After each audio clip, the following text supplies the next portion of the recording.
Hey everyone, welcome back to another great prompting technique, and in this video I'm going to discuss about I want you to act as prompting method. Now, did you ever wish that when you are asking question to chatgpt it acts as a particular role? For example, I want chatgpt or large language model to answer my question as a physics teacher, as a mathematics teacher. So instructing the model to put itself in the shoes of a role like a real person or a teacher. If you're in the high school, if you're in the university, you want the answers for your subject, but as an expert guide and teacher and mentor in your university or school. Or if you are into the organization, working into the project, whether it's finance, whether it's IT development or testing, you want the answers from your test manager's perspective or test manager's role. So you want the model to step into those shoes and answer those questions. So this technique, when we say I want you to act as prompting, it's a technique like casting a role in a movie. So you are the director and ChatGPT is an actor. So as a director, my responsibility is to provide better prompt or provide this prompt to ChatGPT or any large language model and ask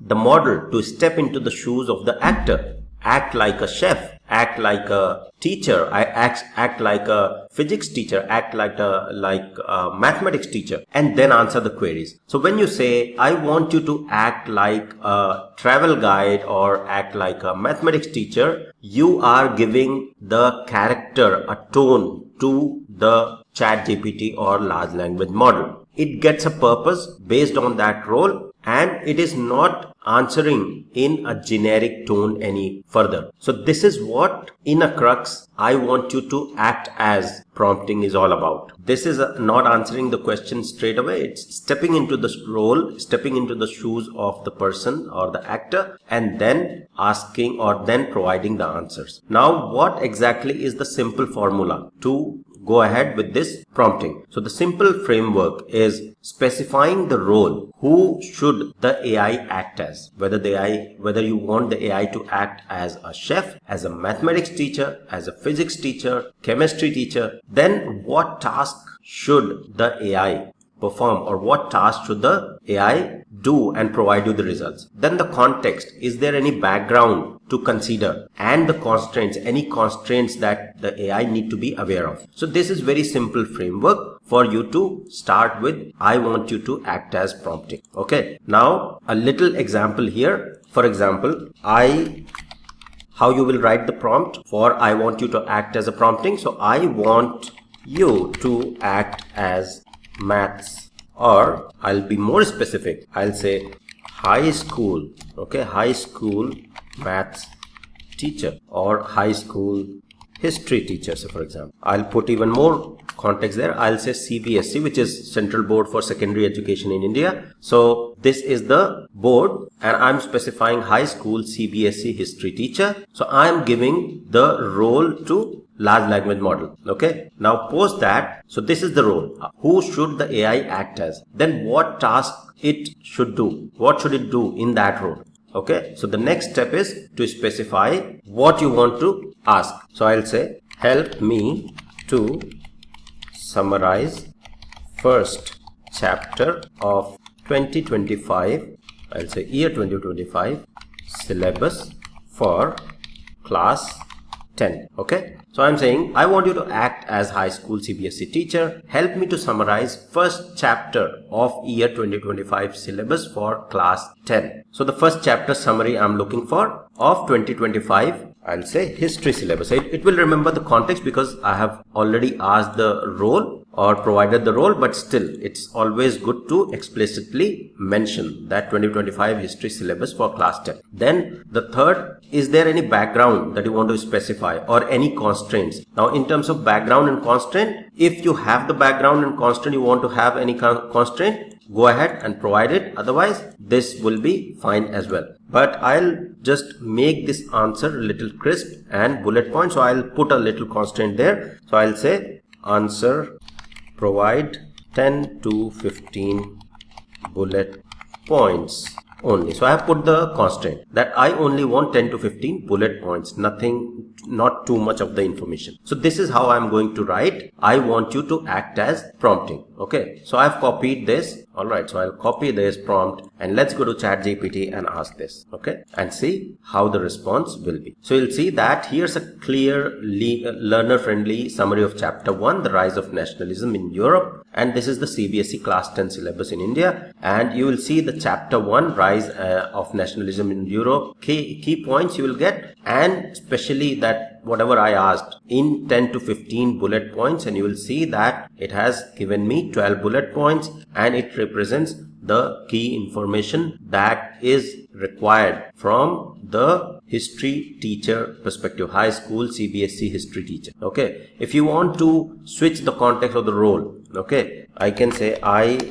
want you to act as university maths teacher. Let's see what it answers. Great. I'll step into the role of a university mathematics teacher. Before I dive in, could you tell me what area of mathematics you would like to focus on? Pure, applied, specialized, right? So now the model has stepped into the role of a mathematics teacher and will answer the questions based on that particular role. So it understands the context, and now it is kind of an expert sitting there waiting for your prompts and questions and will answer from that perspective. Okay, so this is the beauty of having the I want you to act as prompting, because you can specify the large language model which role to choose and then provide the task, context and constraints. Okay, so now if, say for example, where exactly you can use these or this technique in your, if you are a school student, any class student, say for example you are into year 8, year 9, year 10, you can ask the model to step into the shoes of your teacher in that year level.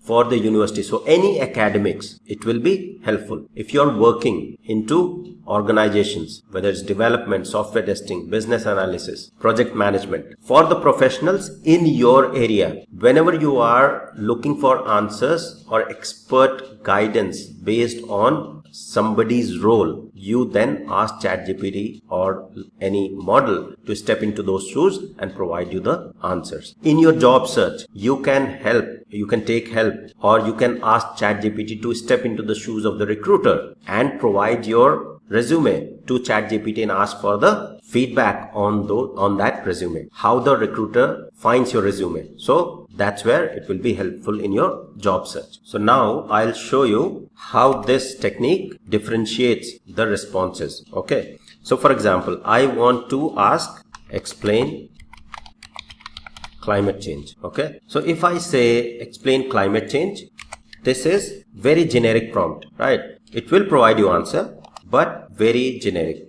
So if I go ahead and say explain climate change, you will see that the answer will be, okay, I think it is acting as a university mathematics teacher. I will start a new chat and now if I say explain climate change, so the response is very generic in this case, right? So why it is happening, main causes, etc. It is a good response, but then it will be generic because you have just asked about climate change and you won't get very specific information. But if I rephrase this prompt based on I want you act as, so I can say I want you to act as environmentalist or environmental scientist and explain climate change to year 10 students. Okay, so now you will see that it has updated, or I have updated the prompt and asked the large language model to step into the shoes of an environmental scientist and explain climate change to year 10 students. So now the response won't be generic anymore because the model is behaving like an environmental scientist and also summarizing the climate change for year 10 students so that it's easier for them to understand what exactly climate change is all about. Now you can go ahead and use the same prompts to see the differences in the response. Then the next one is much sharper and much easier to understand for year 10 students. So this is how I want you to act as prompt in any large language model will help you to get better results. So now make sure to avoid some of the key mistakes. For example, role clarification or defining the role clearly is very important. I want you to act as a maths teacher is a broad role. A maths teacher of a university, a maths teacher of year 10 or year 5, you have to be specific. So avoid these role defining mistakes for sure. Okay. And make sure that you add the specific details that you are looking for as well as context and constraints. And then you will get better results from this prompting technique. So that's all for this video. In the next one, I'll come up with another great technique of prompt engineering. Thank you. See you in the next one.